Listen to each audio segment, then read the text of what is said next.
रहने दो। नरगिस मेरी बात सुनो, देखो मैं तो शुक्र कर रही हूँ कि तुम आ गई, मुझे लग रहा था तुम नहीं आओगी। देखो तुम्हारी नाराजगी एक तरफ, मगर बहनें कितनी देर तक एक दूसरे से नाराज होंगी, सुन तो लो ना जरा। अरे जो कुछ तुमने मेरे साथ किया है वो पूछने के लिए मुझे आना तो था कि आखिर मैंने तुम्हारा बिगाड़ा क्या है। इतना बड़ा झूठ, इतना बड़ा धोखा।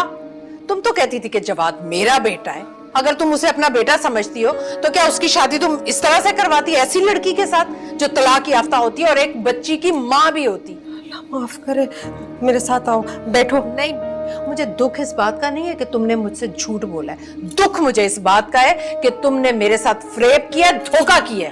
आ बैठ, तुझे कसम है, मेरी कसम है, बैठ ना। बोलती जा रही है, मेरी तो कुछ सुनी नहीं है। बैठो। मुझसे कसम ले लो नरगिस, मुझे कुछ नहीं पता था। अम्मा अब्बा की कसम, मैं सच बोल रही हूँ। उस बच्ची ने जो भी कहा मैंने सिर्फ उसका यकीन किया, मुझे तो असली बात पता ही नहीं थी। मुझे कल पता चला उसके माँ बाप ने मुझे अमेरिका से फोन किया है, तभी पता चला है। तुम तो जानती हो, मुझे तो लग रहा था कि वो मेरी बेटी है। मैं कभी इस तरह से जवाब के लिए करूंगी, वाकई वो मेरा बेटा है। और जिस वक्त मुझे पता चला मैंने उसको घर से निकाल दिया।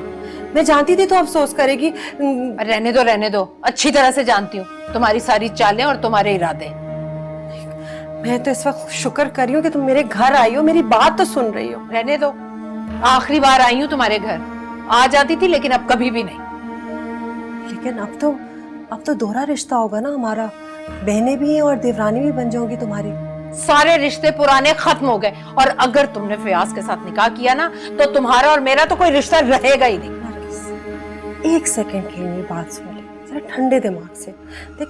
अगर मेरी फयाज से शादी हो जाती तो बुराई क्या है? देखो मैं जानती हूँ कि आफिया हमें जहर लगती थी, नफरत है पूरे खानदान से, लेकिन आफिया तो मर गई ना। देख वो सारी दौलत जो तुझसे छीनी है ना, अगर मैं फयाज से शादी करूंगी तो उसकी मालिक मैं होंगी, उसका मतलब क्या है? वो सब तेरी, सब कुछ वापस दूंगी तुझे। नरगिस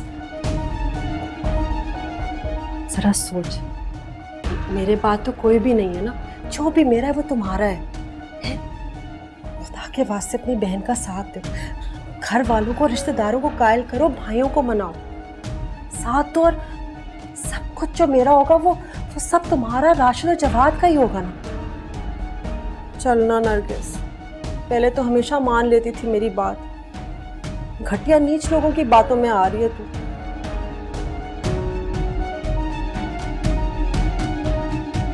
कमाल करती हो, 5 मिनट का बोल के गई थी तुम और इतनी देर लगा दी। क्या सब खैरियत थी? जी अब्बू सब खैरियत है। सना सो गई ना? अस्सलाम वालेकुम।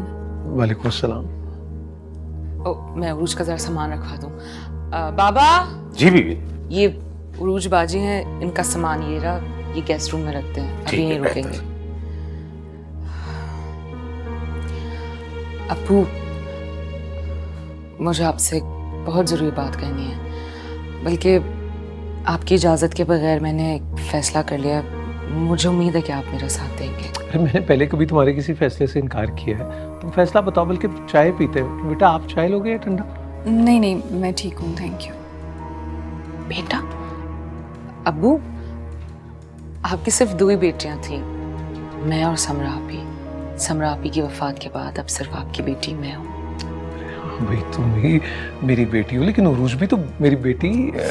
अब्बू मैंने कहा ना, आपकी बेटी सिर्फ मैं हूँ, मैं, और कोई नहीं है यहाँ। अच्छा क्यों उरूज, ठीक कह रही हूँ ना? हाँ, मैं अपने माँ बाप की बेटी नहीं बन सकी, किसी और की क्या बनूंगी? मैं खुद, तुम लोग आपस में बात करो, मैं। अरे नहीं, आप आए, बैठे, इधर आए, आप बैठे, बात करनी है ना आपसे। ठीक है। अब्बू ये उरूज ना यहीं रुकेगी, आपको कोई एतराज तो नहीं है? नहीं मुझे कोई एतराज नहीं, लेकिन तुम्हारी खाला सास को तो एतराज होगा ना? उन्हें क्यों एतराज होगा? नादरा खाला ने खुद ही तो उरूज को घर से निकाला, और अब इसके पास रहने के लिए कोई जगह नहीं अब्बू, इसलिए मैं इसे यहाँ पे ले आई हूँ। नादरा ने क्यों निकाल दिया इसको? उरूज की तो शादी होने वाली है ना जवाद से। होने वाली थी अब्बू, लेकिन अब नहीं होगी। ताई अम्मी ने खुद ही इस रिश्ते को ख़त्म कर दिया। वो समझ रहे हैं कि आपकी शादी नादरा खाला से होने वाली है, और उन्हें यह भी पता चल गया है कि उरूज तलाक याफ्ता है और एक बच्ची की माँ है।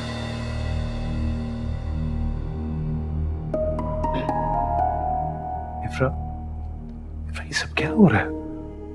अब्बू, मैं आपको तफसील से बताऊंगी, पहले उरूज को उसका कमरा दिखा दूं। हाँ उरूज, आओ मैं तुम्हें रूम में ले चलूं।